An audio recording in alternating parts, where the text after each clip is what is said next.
Hello engineer, कैसे हैं आप सब। आज की वीडियो में दोस्त हम बात करेंगे आपके electrical instrument and measurement subject के चैप्टर 6 को आज हम डिस्कस करने वाले हैं। चैप्टर नंबर 6 को आज हम डिस्कस करेंगे। जो आपका चैप्टर है उसका नाम है इलेक्ट्रॉनिक इंस्ट्रूमेंट। दोस्त इसमें केवल आपको दो टॉपिक को पढ़ना है, जिसमें आपको दो टॉपिक को आपको मैं बताऊं तो एक में आपको सीआरओ को पढ़ना है, कहने का मतलब है कैथोड रे ऑसिलोस्कोप को पढ़ना है, और आपको डिजिटल मल्टीमीटर के बारे में पढ़ना है। इसमें आपको सीआरओ में बात करें तो आपको कैथोड रे ऑसिलोस्कोप क्या होता है, इसका ब्लॉक डायग्राम कैसे होता है और इसकी कंट्रोलिंग कैसे की जाती है, इसकी वर्किंग कैसे होती है और किस प्रकार से यह कहाँ कहाँ यूज किया जाता है आपके इलेक्ट्रिकल इंस्ट्रूमेंट के रूप में, इन सब चीज़ों को पढ़ना है। और वहीं पे हम बात करें डिजिटल मल्टीमीटर की तो उसमें पढ़ना है दोस्त आपको क्या पढ़ना है, उसमें उसके ब्लॉक डायग्राम को और सभी पार्ट्स को क्या क्या उसके काम होते हैं पढ़ना है, तथा उसके एप्लीकेशन को भी देखना है कि आखिर डिजिटल मल्टीमीटर का यूज कहाँ पे किया जाता है। दोस्त अभी मैंने जो आपके दो चैप्टर है उन्हें रोक कर रखा हूँ। एक है आपका एनर्जी मीटर और एक है आपका मिसलेनियस। कहने का मतलब उसमें आपके मेगर हैं, कई सारे इंस्ट्रूमेंट उसमें दिए हुए हैं, मल्टीमीटर है और आपका और टेस्टर, कई सारे इंस्ट्रूमेंट उसमें दिए हुए हैं। तो टॉपिक थोड़ा बड़ा है दोस्त, तो इसमें मैं आपको इसीलिए आज मैं आपके चैप्टर नंबर 6 को यहाँ पे स्टार्ट कर देता हूँ। चैप्टर नंबर 6 को पहले कवर करेंगे और 7 को खत्म करेंगे। तो देखो दोस्त, मैंने 3 चैप्टर को वाट मीटर तक मैंने पहले ऑलरेडी करा रखा है, वाट मीटर तक मैंने करा रखा है, और चैप्टर नंबर 6 और 7 को यहाँ पे मैं इस दो से 3 वीडियो के माध्यम से आपके चैप्टर नंबर 6 और 7 को कंप्लीट करा दूंगा। दोस्त जो चौथा और पांचवा चैप्टर है वो बहुत ही ज़्यादा इंपॉर्टेंट है, थोड़ा लॉन्ग उसका वीडियो बनेगा दोस्त, तो उसमें थोड़ा टाइमिंग लगेगा, उसको मैं पेपर आते आते आप लोग को कंप्लीट करा दूंगा। तो पहले आप लोग चैप्टर नंबर 6 और 7 को कर लीजिए, क्योंकि थोड़ा सा क्या है, छोटा चैप्टर है, इसको पहले आप लोग कवर कर लीजिए। लॉन्ग चैप्टर के लिए समय रखिए, उसको रिवीजन करते रहिए। बाकी आप लोग को नोट्स लेना है तो नोट्स आप लोग हमें मैसेज करके आप लोग बता देंगे, नोट्स चाहिए तो मैं आपको प्रोवाइड करा दूंगा।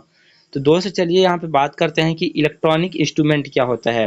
पहले देखिए, जो आपके चैप्टर का ही नाम है वो क्या है, इलेक्ट्रॉनिक इंस्ट्रूमेंट।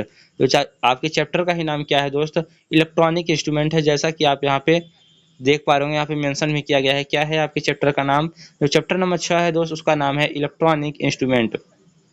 तो इलेक्ट्रॉनिक इंस्ट्रूमेंट क्या होता है दोस्तों, इलेक्ट्रॉनिक इंस्ट्रूमेंट उन इंस्ट्रूमेंट को कहा जाता है जितने भी स्टूडेंट आपके इलेक्ट्रॉनिक्स डिवाइसेस जो कार्य कर रही हैं आपकी इलेक्ट्रॉनिक सर्किट में, उसमें जो जो डिवाइसेस यूज की जाती है, उसमें कौन कौन सी डिवाइसेस यूज की जाती हैं, उसमें उन राशियों के मापन, जैसे कि आपका इलेक्ट्रॉनिक्स डिवाइस में जो भी वोल्टेज होगा, करंट होगा और जो भी फ्रीक्वेंसी होगी, उसको भी जो मेजरिंग करने के लिए आपका जिस भी इंस्ट्रूमेंट का यूज़ किया जाता है इलेक्ट्रॉनिक्स कंपोनेंट के मेजरमेंट के लिए, इलेक्ट्रॉनिक्स सर्किट में कोई भी हो, जैसे वोल्टेज होता है, फ्रीक्वेंसी होता है। जैसा कि आप जानते हैं इलेक्ट्रॉनिक इंस्ट्रूमेंट जो होता है वो कम वोल्टेज पे कार्य करता है, 2 से 5 वोल्ट पे ये डिवाइसेस काम कर जाती हैं। और आप बात करेंगे तो इसका जो फ्रीक्वेंसी होता है वो भी क्या होता है, अन्य से अधिक होता है। कहने का मतलब है फ्रीक्वेंसी को भी मेजर करने के लिए इंस्ट्रूमेंट बनाया गया है, और वोल्टेज, करंट, इन सब चीज़ों को भी मेजरमेंट करने के लिए इंस्ट्रूमेंट बनाया गया है। तो दोस्त इलेक्ट्रॉनिक इंस्ट्रूमेंट में क्या किया जाता है, इलेक्ट्रॉनिक्स डिवाइस से रिलेटेड जितने भी सर्किट होते हैं उनमें करंट, वोल्टेज, फ्रीक्वेंसी इत्यादि को मापने के लिए यूज किया जाता है। तो इलेक्ट्रॉनिक्स इंस्ट्रूमेंट के अंतर्गत ये भी आता है आपका क्या, सीआरओ। तो सीआरओ को भी आपको पढ़ना है दोस्त। सीआरओ क्या होता है उसके बारे में हम पहले जान लेते हैं। इसका जो शॉर्ट फॉर्म है क्या है वो CRO। कहने का मतलब है सी से होगा कैथोड, आर से हो गया रे और ओ से होगा ऑसिलोस्कोप। तो इसका देखिए सिंपल सा आप पहले हेडिंग लगा लेंगे कि सीआरओ आखिर क्या होता है। तो आप लोग देखेंगे सीआरओ क्या होता है, तो सीआरओ का पूरा नाम क्या होता है, कैथोड रे ऑसिलोस्कोप। इसको आप लोग याद रखेंगे मेरे प्यारे साथियों। उसके बाद हम बात करेंगे कैथोड रे ऑसिलोस्कोप, वह इलेक्ट्रॉनिक इंस्ट्रूमेंट होता है दोस्त। अभी बताया कि यह क्या होता है, इलेक्ट्रॉनिक इंस्ट्रूमेंट होता है जो किसी इलेक्ट्रिकल राशि को वेव के रूप में उत्पन्न करता है। किसके रूप में बताया प्यारे साथियों, वेव के रूप में उत्पन्न करता है। किसको प्यारे साथियों, इलेक्ट्रिकल राशि को। इलेक्ट्रिकल क्वांटिटी को क्या करता है, वेव के फॉर्म में क्या करता है, प्रोड्यूस करता है, जनरेट करता है, उत्पन्न करता है।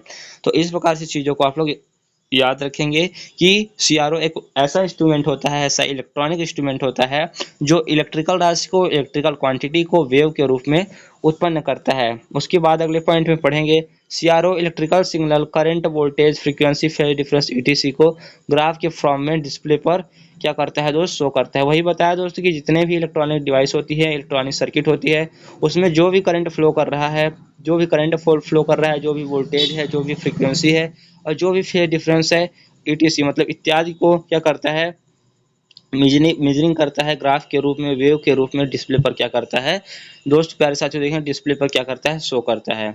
अब इसके ब्लॉक डायग्राम के माध्यम से हम सारी चीज़ों को आपको समझाएंगे। तो चलिए बिना किसी टाइम वेस्ट किए हम इसके ब्लॉक डायग्राम की ओर बढ़ते हैं। दोस्त इसके ब्लॉक डायग्राम की हम बात करेंगे तो कुछ इस प्रकार से आपका ये ब्लॉक डायग्राम आपको देखने को मिलता है। तो यहाँ पे आप लोग ध्यान से देखेंगे, इस प्रकार से आप स्क्रीनशॉट लेना चाहें तो ले सकते हैं, बाकी मैं इसको डिटेल में बताता हूँ। जिसमें देखिए दोस्त, एक होता है क्या, आपका होता है कैथोड रे ऑसिलोस्कोप में किस प्रकार से कंपोनेंट जुड़े होते हैं, पहले उसको मैं डिटेल में दिखाता हूँ, उसके बाद मैं यहाँ पे डायग्राम को एक्सप्लेन करूँगा। दोस्त यहाँ पे देखिए, पार्ट ऑफ ऑसिलोस्कोप कहने का मतलब है कि इसमें जो सबसे इम्पोर्टेंट होता है वो होता है कैथोड रे ट्यूब। क्या होता है, ये कुल 5 भागों से मिलकर क्या होता है, कंसिस्ट होता है, मिलकर बना होता है। तो इसमें कौन कौन से कंपोनेंट यूज किए जाते हैं, कौन कौन सी सर्किट यूज की जाती है, एक आपका delay line circuit, trigger circuit, सभी चीज़ें यूज की जाती हैं, सभी चीज़ों को बता रहा हूँ। पहला है आपका कैथोड रे ट्यूब, दूसरा है वर्टिकल एम्पलीफायर, तीसरा है हॉरिजॉन्टल एम्पलीफायर, और चौथा है आपका डिले लाइन सर्किट, और जो पांचवा है वो है ट्रिगर सर्किट। ट्रिगर सर्किट का प्रयोग किस लिए किया जाता है तो मैं बता दूं, ट्रिगर सर्किट का प्रयोग किया जाता है सीआरओ को ऑन करने के लिए, ट्रिगर करने के लिए। जैसे आपने बंदूक देखा होगा प्यारे साथियों, उसको क्या करते हैं, ऑन करना होता है तो क्या करते हैं, ट्रिगर को दबाते हैं, तभी आपका ये यहाँ से फायर होता है। क्या होता है तो फायर होता है बंदूक में। तो उसी प्रकार से जब ट्रिगरिंग सर्किट काम करेगा, ट्रिगरिंग सर्किट के द्वारा ही आपका जो ऑसिलोस्कोप होता है वो क्या होता है, परफॉर्म करता है इलेक्ट्रॉनिक्स कंपोनेंट के जितने भी राशि हैं, current, voltage, frequency, phase difference इत्यादि के मानों को क्या करता है, डिस्प्ले पर वेव के रूप में, ग्राफ के रूप में रिप्रेजेंट करता है। तो इन कुल 5 भाग होते हैं। तो सभी चीज़ों को पहले देख लेते हैं कि कौन कौन से भाग के क्या कार्य हैं। देखिए, जो कैथोड रे ट्यूब होता है दोस्त, इसके अंदर भी कई सारी चीज़ें लगी होती हैं। कैथोड रे ट्यूब को आप सीआरओ का हार्ट कह सकते हैं। एक तरह से क्या होता है, सीआरओ का हार्ट होता है, दिल होता है। तो सीआरओ का हार्ट किसे कहा जाता है तो कैथोड रे ट्यूब को ही क्या कहते हैं, सीआरओ का हार्ट कहा जाता है। देखिए, सीआरओ में एक electron gun, vertical deflection plate, horizontal deflection plate, phosphor screen electrode होता है। इलेक्ट्रॉन गन के द्वारा, देखिए यहाँ पे क्या लिखा है, इलेक्ट्रॉन गन के द्वारा एक इलेक्ट्रॉन की किरण उत्पन्न करता है। इलेक्ट्रॉन गन द्वारा उत्पन्न इलेक्ट्रॉन बीम के रूप में वर्टिकल डिफ्लेक्शन प्लेट और हॉरिजॉन्टल डिफ्लेक्शन प्लेट से पास किया जाता है। इतने चीज़ों को आप लोग यहाँ पे पढ़ लेंगे, पहले नोट कर लेंगे, उसके बाद मैं आपको डायग्राम के थ्रू बताऊंगा, तो आपको सारी चीज़ें क्रिस्टल क्लियर हो जाएंगी मेरे प्यारे साथियों। देखिए यहाँ पे क्या लिखा है, स्टेटमेंट को एक बार और ध्यान से पढ़िए, तब आपको अच्छे से क्लियर होगा। तो कैथोड रे ट्यूब क्या होता है, कह सकते हैं आप, कैथोड रे ट्यूब जो होता है वो आपके सीआरओ का क्या होता है, हार्ट माना जाता है, दिल माना जाता है। तो सीआरओ में क्या होता है, electron gun, vertical deflection plate, horizontal deflection plate, phosphor screen होता है तथा इलेक्ट्रोड होता है। इलेक्ट्रॉन गन एक इलेक्ट्रॉन किरण उत्पन्न करता है। जो देखिए यहाँ पे इलेक्ट्रॉन गन होता है, यहाँ पे डायग्राम के थ्रू मैं यहाँ पे बताता हूँ आपको। देखिए यहाँ पे आप कह सकते हैं कि एक इलेक्ट्रॉन गन है, उसी के द्वारा क्या होता है आपका, पहले इस डायग्राम को आप लोग यहाँ से ड्रा करना चाहें तो कर सकते हैं। इलेक्ट्रॉन गन किसे कहते हैं दोस्तों, ये जो पूरा भाग होता है, मैं यहाँ पे अच्छे से एक्सप्लेन करता हूँ। ये जो पूरा भाग होता है, यहाँ से लेकर ये यहाँ तक, इतना जो भाग होता है इसे क्या कहा जाता है, जितने को मैंने आपके रेड कलर से किया है बॉक्स के रूप में, ये जो पूरा भाग है दोस्त, ये जो पूरा भाग है, इसमें जितने भी चीज़ें लगी हुई हैं, ये क्या है दोस्त, आपकी इलेक्ट्रॉन गन के अंतर्गत आती हैं। जिसमें आपके anode, cathode, fusing, vertical deflection plate हो गया, आपका प्री एसिलेटिंग एनोड हो गया, आपका कैथोड ग्रिड, ये सब सारी चीज़ें आपके इलेक्ट्रॉन गन के रूप में आती हैं। और ये क्या करता है, एनर्जी को क्या करता है, उत्पन्न करता है। तो इस प्रकार से कुछ आपका ये बना हुआ है, इसको भी आप लोग अच्छे से देख पा रहे होंगे।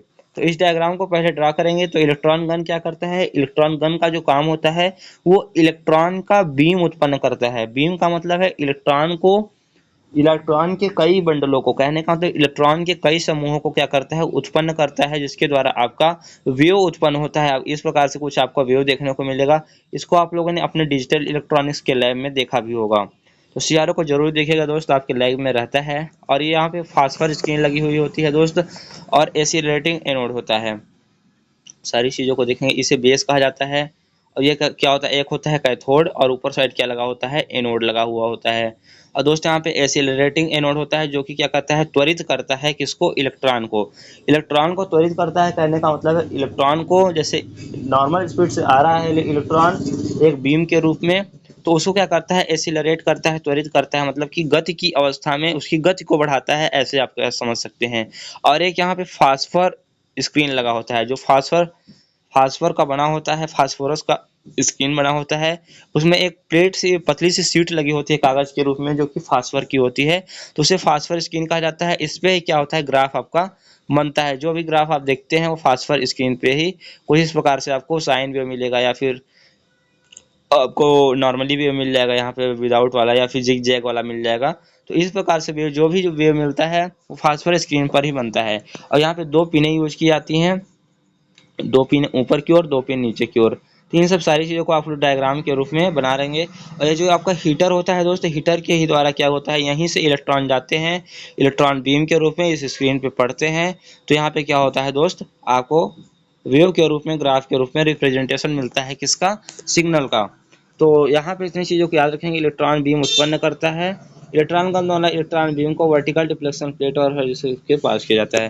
देखिए क्या बताया गया कि जो इलेक्ट्रॉन का जो बीम होता है, जो यहाँ से जा रहा है, इसको वर्टिकल डिफ्लेक्शन प्लेट से क्या किया जाता है, पास कराया जाता है। ये वर्टिकल डिफ्लेक्शन प्लेट हो गया, ये हॉरिजॉन्टल हो गया। देखिए ये वर्टिकल वाला लिखा गया है और ये क्या है, हॉरिजॉन्टल वाला है। कुछ इस प्रकार से लगा होता है, एनिमेशन के थ्रू इसको अच्छे से समझाया जा सकता है। बाकी यहाँ पे मैं नॉर्मली वीडियो बना रहा हूँ, तो आप लोग अभी इतनी ही चीज़ों को समझिए। तो इस प्रकार से इलेक्ट्रॉन बीम आता है, फास्फर स्क्रीन पे पड़ता है, तो आपको सिग्नल क्या होता है, दिखने लगता है। सारी चीज़ों को, थ्योरी को आप लोग लिख लेंगे, डायग्राम को बना लेंगे, और एक बार अपने से थ्योरी पढ़कर समझने की कोशिश जरूर करेंगे। तो स्क्रीन पर पैटर्न बनाता है, पहले ही बताया कि फास्फर स्क्रीन पर क्या होता है, ग्राफ बनता है, पैटर्न बनता है। तो चलिए अगले पार्ट की ओर हम देखते हैं। उसके बाद देखिए वर्टिकल एम्पलीफायर का क्या काम होता है दोस्त। वर्टिकल एम्पलीफायर होता है, सिग्नल से इनपुट प्राप्त करता है जिसे मापना होता है। यह प्राप्त इनपुट सिग्नल की इंटेंसिटी को बढ़ाता है ताकि वर्टिकल डिफ्लेक्शन प्लेट पर सप्लाई दी जाए। इसकी बात को आप लोग समझेंगे। क्या क्या करता है, इंटेंसिटी को बढ़ाता है, तीव्रता को बढ़ाता है इनपुट सिग्नल की। किसकी तीव्रता को बढ़ाना होता है, इनपुट सिग्नल की तीव्रता को बढ़ाता है ताकि वर्टिकल डिफ्लेक्शन प्लेट पर सप्लाई दी जाए। इस प्रकार से चीजें आपकी मेंशन की गई हैं। हॉरिजॉन्टल एम्पलीफायर का क्या कर, एम्पलीफायर दोस्त आप लोगों ने एनालॉग इलेक्ट्रॉनिक्स में अच्छे से पढ़ा होगा कि एम्पलीफायर क्या करता है, मैग्नीट्यूड को बढ़ा, एम्पलीट्यूड को बढ़ाता है। एम्पलीफायर वह डिवाइस होता है जो कि इनपुट सिग्नल के एम्पलीट्यूड को बढ़ाता है। बस आपको इतना याद रखना है कि इसमें एम्पलीफाई करता है, कहने का मतलब एम्पलीट्यूड मतलब आयाम को क्या करता है, सिग्नल के आयाम को बढ़ा देता है। तो सर सिंपल सी चीजें हैं दोस्त, आपको याद हो जाना चाहिए, इतना चीजें इसमें नहीं है कि आपसे याद नहीं हो पाएगा। हॉरिजॉन्टल एम्पलीफायर क्या करता है दोस्तों, horizontal amplifier horizontal deflection plate के साथ, हॉरिजॉन्टल डिफ्लेक्शन प्लेट के साथ कनेक्ट रहता है। यह टाइम बेस्ड जनरेटर द्वारा प्राप्त सिग्नल वेव को एम्पलीफाई करने के पश्चात हॉरिजॉन्टल डिफ्लेक्शन प्लेट पर ले जाता है। इतनी नॉर्मल सी चीजें आपको माइंड में रखकर चलना होगा दोस्त। तो चलिए यहाँ पे दोनों एम्पलीफायर को मैंने डिस्कस कर लिया। तीसरा होता है delay line circuit. Delay line circuit को समझने से पहले आपको ट्रिगरिंग सर्किट सोच रहा हूँ मैं बता दूं, जिससे ज़्यादा और आपको क्रिस्टल क्लियर हो पाएगा। देखिए ट्रिगरिंग सर्किट क्या होता है, ट्रिगरिंग सर्किट का उपयोग एम्पलीफायर द्वारा प्राप्त सिग्नल को सिंक्रोनाइजेशन प्रदान करने के लिए, एक क्रमबद्धता प्रदान करने के लिए, सिंक्रोनाइज करने के लिए, प्रदान करने के लिए किया जाता है। कहने का मतलब आप इसके नाम से ही समझ सकते हैं कि ट्रिगरिंग सर्किट का उपयोग ट्रिगरिंग के लिए किया जाता है। ऐसे आप समझिए, ट्रिगरिंग के लिए क्या जाता है, कहने का मतलब है कि किसी भी मान लीजिए डिवाइस आपका जो सीआरओ है ऑफ स्टेट पे है, बंद अवस्था में है, रुका हुआ है, बंद अवस्था में है, काम नहीं कर रहा है, तो उसमें जिस सर्किट का उपयोग ऑफ से ऑन मोड में सीआरओ को लाने के लिए किया जाएगा, वही आपके ट्रिगरिंग सर्किट कहलाएगा। बस आपको इतना याद रख रहा है। एम्पलीफायर द्वारा प्राप्त सिग्नल के सिंक्रोनाइजेशन के लिए किया जाता है दोस्त, प्रयोग किया जाता है। तो इतनी चीज़ों को आप लोग नोट कर लेंगे। इसलिए डिले लाइन सर्किट का प्रयोग क्यों किया जाता है दोस्त, यहाँ पे डिले लाइन सर्किट का प्रयोग डिले क्रिएट करने के लिए किया जाता है। डिले क्रिएट करने का मतलब क्या होता है, सारी चीज़ों को आपको पढ़ेंगे तब आपको और अच्छे से क्या होगा, क्रिस्टल क्लियर हो पाएगा। तो देखिए डिले लाइन सर्किट का प्रयोग आपके डिवाइस में डिले क्रिएट करता है, जिसके कारण आपका क्या हो, आसानी से सिग्नल क्रिएट हो सके। दोस्तों यदि डिले नहीं क्रिएट होगा, देरी से आपका सिग्नल नहीं जाएगा, तो क्या होगा, आपका जो साइन वेव है वो इजेक्ट नहीं बनेगा, उसमें क्या होगी, डैमेज हो जाएगा। कहने का मतलब है कि वो इजेक्ट आपको परफेक्ट आपको डाटा या फिर ग्राफ या फिर वेव क्या होगा, डिस्प्ले पे आपको शो नहीं होगा, इसलिए डिले लाइन सर्किट का यूज किया जाता है। तो इसके थोड़ा स्टेटमेंट लिखा हुआ है, इसको ध्यान से पढ़ेंगे। जब वर्टिकल एम्पलीफायर के सिग्नल को हॉरिजॉन्टल प्लेट पर फिट किया जाता है तो एम्पलीफायर सिग्नल के कुछ हिस्से से टाइम बेस्ड जनरेटर को सप्लाई जाती है। तो इसको तो समझने के लिए आपको डायग्राम को थ्रू जाना होगा, पहले इसको आप लोग पढ़ लीजिए, उसके बाद डायग्राम को मैं लेके चल के सारी चीज़ों को आपके क्रिस्टल क्लियर कर देता हूँ। दी टाइम बेस्ड जनरेटर को सप्लाई जाती है, इतना याद रखेंगे कि क्या कहा जा रहा है, टाइम बेस्ड जनरेटर को सप्लाई जाती है, इतना भी याद रखेंगे। जिसको जिन जिन चीज़ों को मैं हाईलाइट कर रहा हूँ उसको याद रखिए, उसके बाद मैं आगे एक्सप्लेन करता हूँ। टाइम बेस्ड जनरेटर से उत्पन्न ट्रिगर पल्स को हॉरिजॉन्टल एम्पलीफायर की मदद से एम्पलीफाइड की जाती है। इसके पश्चात हॉरिजॉन्टल प्लेट पर फीड किया जाता है। इस चीज़ों को भी याद रखेंगे कि इसके पश्चात क्या किया जाता है, हॉरिजॉन्टल प्लेट पर फीड किया जाता है। इस प्रक्रिया में 100 नैनोसेकंड का समय लगता है। 100 नैनोसेकंड का समय लगता है इस प्रोसेस में। इस प्रकार वर्टिकल एम्पलीफायर द्वारा उत्पन्न सिग्नल में डिले क्रिएट करना आवश्यक होता है। ये जो टाइम लगता है दोस्त क्या होने में, प्रक्रिया होने में, कहने का मतलब हॉरिजॉन्टल प्लेट में फिट होने में जो टाइम लगता है वो होता है 100 नैनोसेकंड।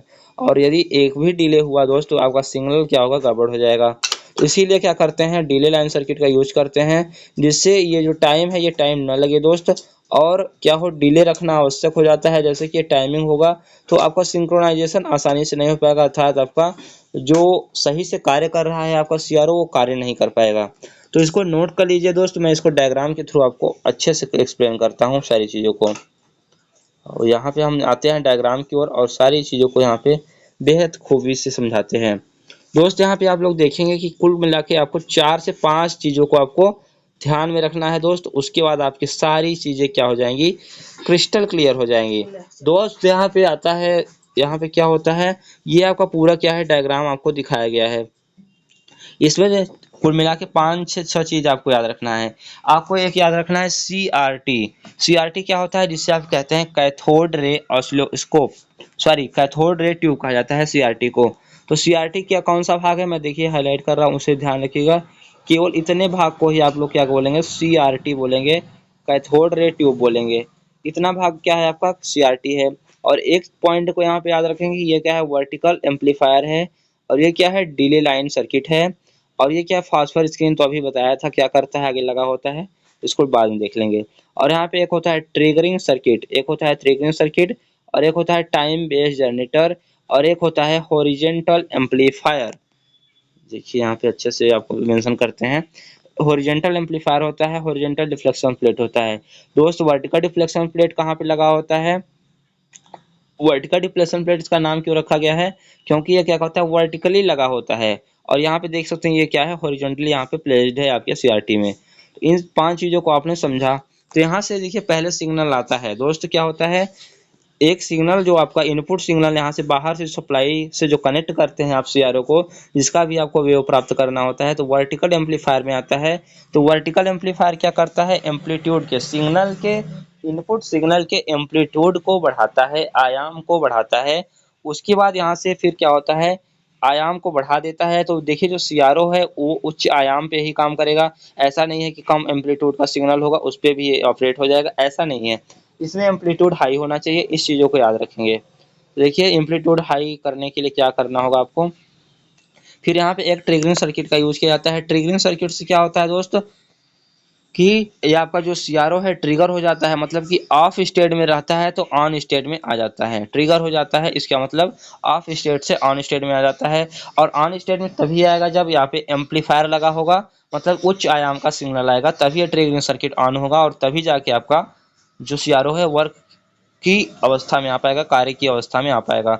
उसके एग्जैक्ट बाद क्या लगा होता है दोस्त, आपका टाइम बेस्ड जनरेटर लगा होता है। क्या लगा होता है दोस्त, टाइम बेस्ड जनरेटर लगा होता है, जो कि क्या करता है, अपने टाइमिंग के अनुकूल, अपने टाइमिंग के अनुकूल पल्स को, सिग्नल पल्स को क्या करता है, जनरेट करता है, जो कि ऐसा सिग्नल होता है जो कि आपके इनपुट सिग्नल से आया हुआ सिग्नल होता है।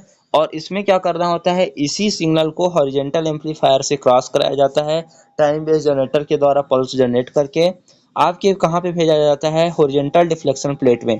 पहले आपके इस डिवाइस से जाएगा कैसे, हॉरिजॉन्टल एम्पलीफायर से। ये भी क्या करता है, सिग्नल के आयाम को, एम्पलीट्यूड को बढ़ाने का ही कार्य करता है।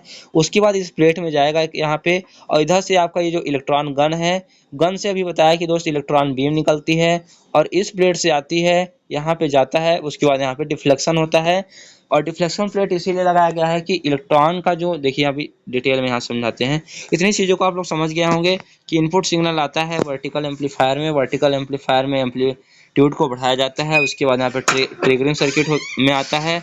उसके बाद टाइम बेस्ड जनरेटर के बाद हॉरिजॉन्टल एम्पलीफायर में जाता है। और यहाँ पे देखिए डिले क्रिएट क्यों किया जाता है, क्योंकि जैसे ही देखिए यहाँ पे डिले यदि नहीं क्रिएट करेंगे तो प्रॉब्लम ये क्रिएट होगी कि जो यहाँ पे इलेक्ट्रॉन बीम से, देखिए यहाँ से सप्लाई तो जा रहा है, एचवी सप्लाई और एलवी सप्लाई। दोस्तों यहाँ बहुत सारा डायग्राम हो गया। देखिए यहाँ पे मैं समझाता हूँ, ये जो आपकी एचवी सप्लाई है और एलवी सप्लाई है, यहाँ पे सीआरटी को दी जा रहा है, सभी सर्किट में आपको दिया जा रहा है। तो लेकिन जो इलेक्ट्रॉन बीम है दोस्त, ये क्या कर रहा है, इलेक्ट्रॉन गन है जो, वो इलेक्ट्रॉन की बीम को जनरेट कर रहे हैं। देखिए यहाँ पे बीम दिखाया गया है, और ये जो बीम है इलेक्ट्रॉन का, ये बाहर ना चला जाए, इसीलिए डिफ्लेक्शन को रोकने के लिए, इलेक्ट्रॉन बीम के डिफ्लेक्शन को रोकने के लिए वर्टिकल प्लेट और हॉरिजॉन्टल डिफ्लेक्शन प्लेट को यूज किया गया है। और डिले इसलिए क्रिएट करते हैं कि जो सिग्नल इधर से यहाँ से जा रहा है, इस प्रकार से होते हुए यहाँ से आ रहा है, ये दोनों एक साथ नहीं होना चाहिए, थोड़ा टाइमिंग का गैप होना चाहिए। टाइमिंग का गैप इसलिए होना चाहिए कि तभी जाके सही से क्या होगा, आयाम का बना पाएगा। और इस टाइमिंग के गैप को कम करने के, ये टाइमिंग कितना होता है, 100 नैनो सेकेंड होता है। तो इसको भी क्रिएट करने के लिए डिले लाइन सर्किट का उपयोग किया जाता है। तो इस प्रकार से आपका यह सिग्नल जाता है इलेक्ट्रॉन बीम के रूप में। तो इन प्लेटों के माध्यम से क्या होता है, इस पे पड़ता है फास्फर ब्रांच की, जो आपका फास्फर स्क्रीन होता है, और इसी पे आपको क्या होता है, वेव शो होता है। बस इतना सा ही कॉन्सेप्ट था दोस्त। इसी डायग्राम को आप लोग बनाएंगे, ये जब भी आएगा पेपर में 5 नंबर देके जाएगा। इस डायग्राम को अच्छे से बनाकर प्रैक्टिस कर लीजिए मेरे प्यारे साथियों। बाकी सारी चीज़ों को मैंने बता दिया है दोस्त। वीडियो लंबा हो रहा है दोस्त, इसलिए मैं वीडियो को यहीं पे रोकना चाहूँगा। अगले वीडियो में हम देखते हैं, यहाँ पे इसकी वर्किंग प्रिंसिपल को भी देख लेंगे। दोस्तों यहाँ पे मैं सोच रहा हूँ वर्किंग प्रिंसिपल को आपको बता देता हूँ इसी वीडियो में। देखिए इसका वर्किंग प्रिंसिपल क्या होता है, सीआरओ का वर्किंग प्रिंसिपल आप लोग समझेंगे। मैंने पहले ही आपको ब्लॉक डायग्राम के माध्यम से बता दिया। यहाँ पे चीज़ों को मैं आपको क्या कर देता हूँ, एक्सप्लेन कर देता हूँ। तो पहले पॉइंट में लिखेंगे, इलेक्ट्रॉन गन इलेक्ट्रॉन की बीम उत्पन्न करता है। इन बीम में कई इलेक्ट्रॉन होते हैं दोस्त। जो इलेक्ट्रॉनों का समूह होता है उसे एक बीम के रूप में कंसीडर यहाँ पे किया गया है। तो देखिए क्या बताया गया है कि इन बीम में कई इलेक्ट्रॉन होते हैं जो फास्फर स्क्रीन की ओर बढ़ते हैं। फास्फर स्क्रीन की ओर बढ़ते हैं, ये तो आप लोग जानते ही हैं। इलेक्ट्रॉन की तीव्रता को नियंत्रित करने के लिए सीआरटी में कंट्रोल ग्रिड का यूज किया जाता है। ये आपके कंट्रोलिंग में आपको क्या कराया जाएगा दोस्त, पढ़ाया जाएगा। कंट्रोल ग्रिड का यूज किया जाता है। उसके बाद हम बात करें, इलेक्ट्रॉन वेग को बढ़ाने के लिए एसिलरेटिंग एनोड का यूज किया जाता है, ताकि वे हाई स्पीड से फास्फर स्क्रीन पर स्ट्राइक कर सकें। हाई स्पीड से क्या कर सकें, स्ट्राइक कर सकें। हाई स्पीड के साथ फास्फर स्क्रीन पर स्ट्राइक करें। ब्राइट स्पॉट का निर्माण करें, ब्राइट स्पॉट का निर्माण करें। बीम पर विभिन्न लुमिनस स्पॉट बनता है। यह डिफ्लेक्शन प्लेट की मदद से आसान हो जाता है, जो इलेक्ट्रॉन बीम को डिफ्लेक्ट करता है। तो इतनी चीज़ों को लिखना है। अब ब्लॉक डायग्राम के माध्यम से जो मैंने समझाया वो भी लिख देंगे तो आपको इसलिए सफिशियंट रहेगा। चीज़ों को नोट कर लीजिएगा दोस्त, डायग्राम को बना लीजिएगा और अच्छे से बार बार रिवीजन कीजिएगा दोस्त। इसके अलावा कोई ऑप्शन नहीं है आपके पास। तो मिलते हैं नेक्स्ट वीडियो में नई जानकारी के साथ। तब तक के लिए जुड़े रहिए। Thanks for watching.